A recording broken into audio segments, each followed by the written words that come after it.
It was a long and tumultuous season for Odell Beckham Jr., who had battles with the kicking net, multiple unsportsmanlike conduct penalties, yacht club, and punching a wall following the loss in the wild card round against the Packers, to name a few. But Beckham told ESPN that he is learning from his mistakes.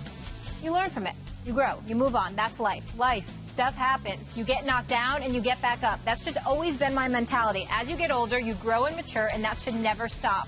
As soon as you stop growing, you're done living. I'll always be growing, forever learning, forever taking in advice from people I deeply respect. Former Giant Antonio Pierce is here with us. Thank you. It's nice to have some company. I'm a loner out here. I was wondering where everybody's at. Then I heard, like, they're in L.A., so I'm like, well, look, I live in L.A. Yeah. So does that mean I get that same treatment? Like, whenever you guys need me, I can just do this? Oh, stop it. I'm just saying. I mean, you in L.A. most of the time. You got it better than us. What's that weather like today over there? What's that weather like? 70, sunny, perfect. You want to trade, Antonio? I'll trade. Yeah, Actually, I'll see you guys tomorrow. Are you sure about that? Yeah, exactly.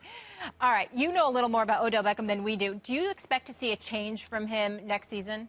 I think that's going to just happen with the growth of being a now 24-year-old NFL vet. And I'll say this, when he had that talk with Jerry Reese, that conversation just didn't resonate with Jerry Reese, but all the coaching staff and the players, that they need the best Odell Beckham on and off the field, in the locker room. And take nothing for what I'm saying as a negative.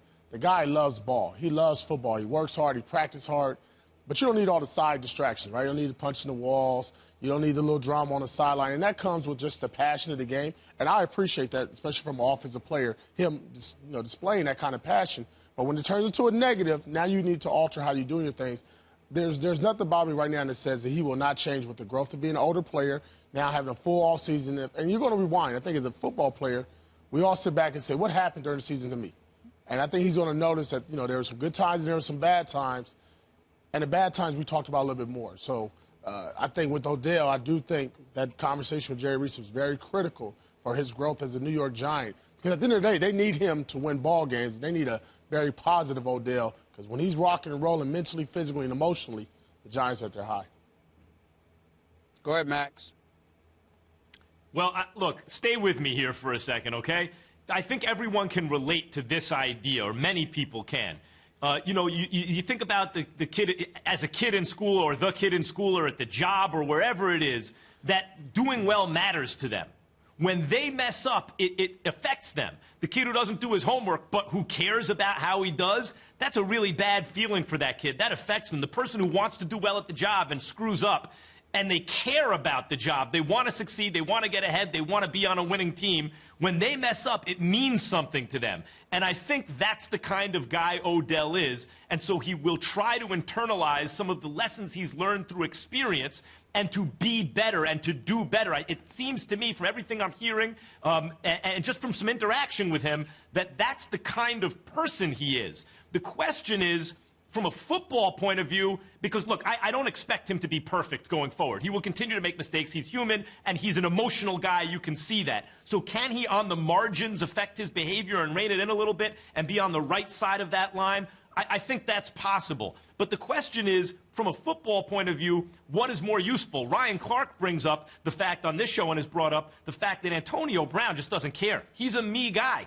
right? According to guys in Pittsburgh, when he's kind of a sociopath that way, in a sense, on the football field. Like, whatever else is going on, he messed up, he made it difficult for someone else. He doesn't care. He's going to go out and ball. Maybe Odell is the kind of guy, because it means something to him, when he messes up, it actually affects him. When he thinks he didn't do it the right way and he needs to get better from this, maybe that has something to do with him dropping a pass. Maybe putting pressure on himself that way. So the question is, as a football fan, do you want Odell to be the kind of guy who cares and works on it? Or might it be better if he's just like a psycho who just blocks all that stuff out, whatever, not trying to please anyone else? From a human point of view, you have to like the fact that he cares and he wants to work on it, and I think he will improve. Not be perfect, but I think he'll improve. Well, he'll improve, but I think that, both of you got to pay attention to something that I don't know if you've really thought about. And you've had no reason to think about it, because a guy like Eli Manning hasn't missed a game in 12 years. He's played every single game, all 16 games for the last 12 seasons. It's unbelievable. But at the same time, whether it's a question about his health, future moving forward or his overall production. There have been questions as to whether or not or when the Giants are going to move beyond Eli Manning. Why do I bring that up? Because if you're Odell Beckham Jr., that's going to directly affect you. I loved Odell Beckham Jr. I think he's a big-time player.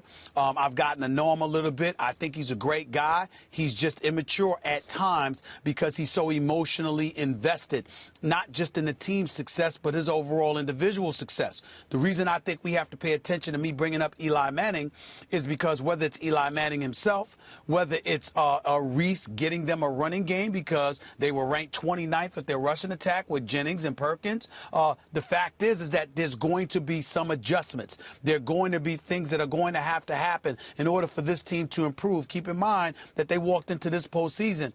Outside of this postseason, the last 6 out of 7 years, they have missed the playoffs. And so when we look at it from that kind of perspective, we got to sit up there and say, okay, there may be some rough spots moving forward in terms of what they're going to do. The Eagles are going to get better. The Redskins, we presume, may get better. The Dallas Cowboys are not going anywhere.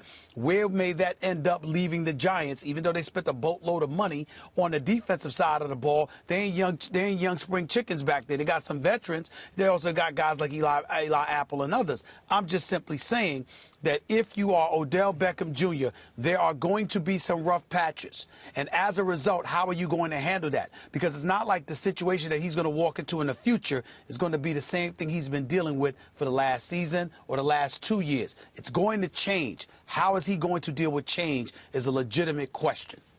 Yeah, to me, it's the success of the New York Giants is always going to be based for the next few years until they change with that running game is on Odell Beckham. So the matter of fact is he has to change one way or the other. And to me, I do think he cares. And I think he hears and sees and reads everything that's being said about him. And that's why he's responding this way, right? This ain't a guy who's not educated. He's a smart individual. He understands his marketing opportunities. He understands what he can do on and off the field by his character.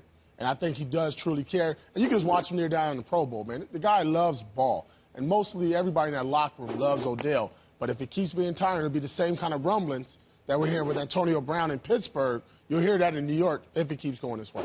Yeah, I hope it doesn't. So much potential, and you want to see him reach his ultimate potential. Antonio, thank you so much for coming all the way from West Coast to East Coast to be here. I'm jealous. We appreciate you. You'll be back there. You'll be back there shortly. See you tomorrow.